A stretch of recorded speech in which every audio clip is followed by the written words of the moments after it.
Hi guys, so here's my crunchy and spicy fried chicken fillet.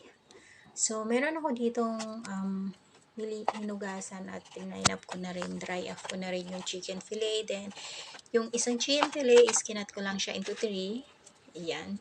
So it's time for marinate na siya guys. So nilagyan ko siya ng ground white pepper.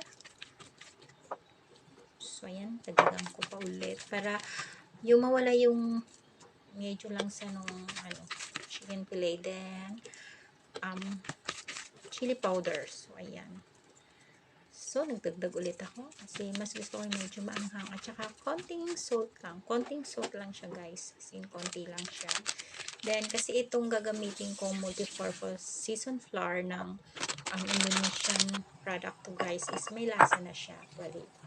Hot and spicy din ito. So ayan, nilagyan ko siya ng ice water para ma-dissolve siya bago natin siya ilalagay doon sa chicken fillet.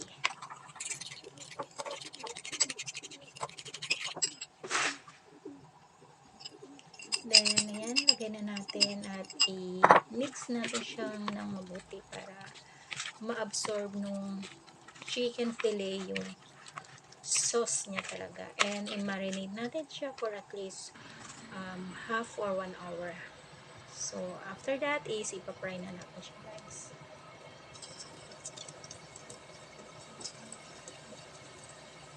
So, i-deploy natin siya. Ayan.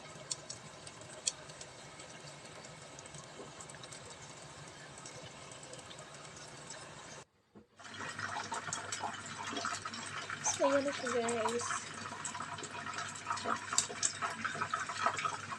Hindi na ito makapigla.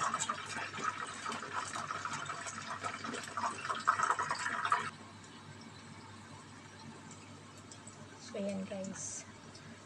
Hindi na ako makapaghintay. Talagang gusto ko na kumain. So, ayan guys. Luto na siya lahat. Thank you for watching. God bless.